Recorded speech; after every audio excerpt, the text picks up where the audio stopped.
guys প্ৰথমতে আপোনালোকে মোক কমেণ্ট কৰি জনাওক এই ডাঙৰ স্পিকাৰ দুটা হাতেৰে বনোৱা যেন লাগিছেনে হয় এই দুটা স্পিকাৰ মই বনাইছোঁ তো এইটো ভিডিঅ'ত মই সকলোখিনি প্ৰচেছ আপোনালোকক দেখুৱাম তাৰ আগতে অকণমান এটা সৰু চাউণ্ড আপোনালোকক শুনাই আছোঁ চাওক এক ছেকেণ্ড অলপ চাউণ্ডটো ইয়াৰফোন লগাই লওক আৰু চাউণ্ডটো এবাৰ ফিল কৰক কেনেকুৱা মানে চাউণ্ডটো কেনেকুৱা এবাৰ ফিল কৰক আই হোপ আপোনালোকে চাউণ্ডটো বুজি পাইছে তো বলক এইটো ভিডিঅ'ত এই ডাঙৰ যি টাৱাৰ স্পিকাৰ দুটা আছে আপোনালোকক বনাই দেখুৱাওঁ এই টাৱাৰ স্পিকাৰ দুটা বনোৱাৰ কাৰণে মই এনেকুৱা এটা পুৰণা এটা হোম থিয়েটাৰৰ এনক্ল'জাৰ ইউজ কৰিছোঁ ইয়াক দুটা পাৰ্টৰ মানে কাটি ল'ম প্ৰথমতে চাওক ইজি একেবাৰে কটা এনেকুৱা হেক্স ব্লেডৰ দ্বাৰা ইয়াক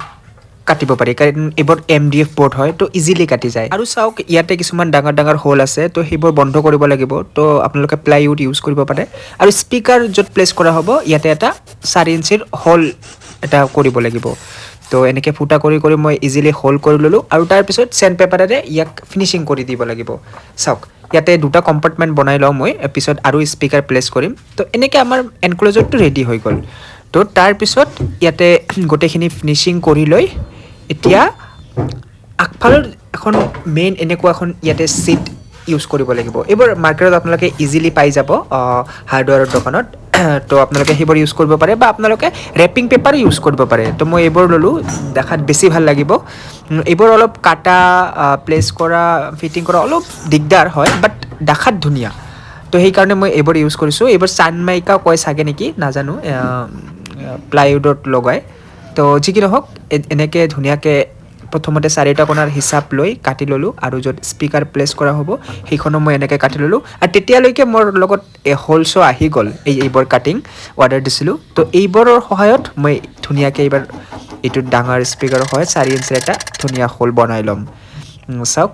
এইটো বহুত ধাৰ হয় আৰু ইজিলি আমাৰ প্লাইউডখনো কাটি গ'ল চৰি এইখন যি হওক ছিটখন কাটি গ'ল চাওক কি ধুনীয়া ফিনিচিং হৈছে আৰু এতিয়া ইয়াক অকণমান চেণ্ড পেপাৰৰ সহায়ত ফিনিচিংটো দি ইয়াতে স্পিকাৰখন প্লেচ কৰিব লাগিব তো তাৰ আগতে এইখন ধুনীয়াকৈ আঠা লগাই লওঁ ইয়াতে মই ফেভিকল আৰু এটা বেলেগ আঠা আছিলে তো সেইটো ইউজ কৰি ইয়াতে ইমান প্ৰেছাৰ নপৰে তথাপিও মই অলপ লগাই দিলোঁ আৰু এনেকুৱা ধুনীয়া ফিটিং হৈছিলে যে ইয়াত আঠা নলগালেও হ'ল হয় তথাপিও মই অলপ অলপ লগাই দিছোঁ যাতে পিছতো খুলিব পাৰি তো সেই হিচাপত বেছি হেভিকৈ নলগালোঁ কাৰণ ইয়াতে মই আৰু মডিফিকেশ্যন কৰিমেই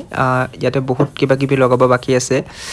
বেছ বৰ্ডছ সেইবোৰ পিছত লগাম এতিয়া জাষ্ট এটা স্পিকাৰ লগালোঁ পিছত আৰু স্পিকাৰ এড কৰিম আৰু চাওক স্পিকাৰ ইয়াত চাওক মই হাইড্ৰাৰ স্পিকাৰ ইয়াতে অৰ্ডাৰ দিছোঁ 2 পিচ মাত্ৰ চাগে ইয়াতে 700 মান লৈছে মই ডিছক্ৰিপশ্যনত লিংক দি দিম আপোনালোকে এবাৰ চেক আউট কৰি ল'ব বহুত ভাল কোৱালিটিৰ স্পিকাৰ হয় বহুত টেষ্টিং কৰাৰ পিছতহে মই ইয়াতে লগাবলৈ ল'লোঁ চাওক ইয়াৰ স্পেচিফিকেশ্যন গোটেইখিনি আছে এতিয়া বাছ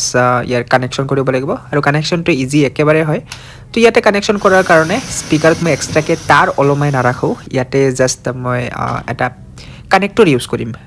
আৰু কানেক্টৰ চাওঁ ইয়াক মই বেটাৰী কানেক্টৰ যে থাকে আপোনালোকে গম পাই চাগে 12 ভল্টৰ লগত এনেকুৱা ধৰণৰ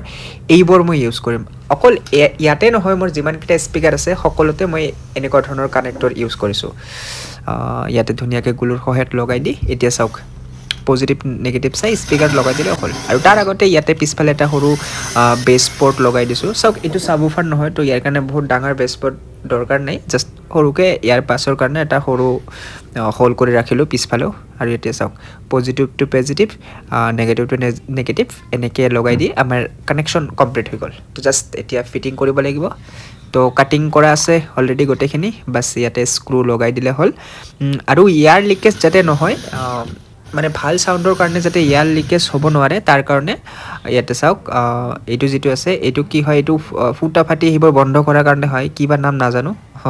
তো বাছ এইটো লগাই দিলোঁ এইটো চিলিকন চাগে য়েছ চিলিকন তো চিলিকন লগাই দিলোঁ আৰু বেছ পৰ্টৰ কাৰণে ইয়াতে এটা চাওক আমাৰ বটলৰ মুখা এটা লগাই দিলোঁ কাটি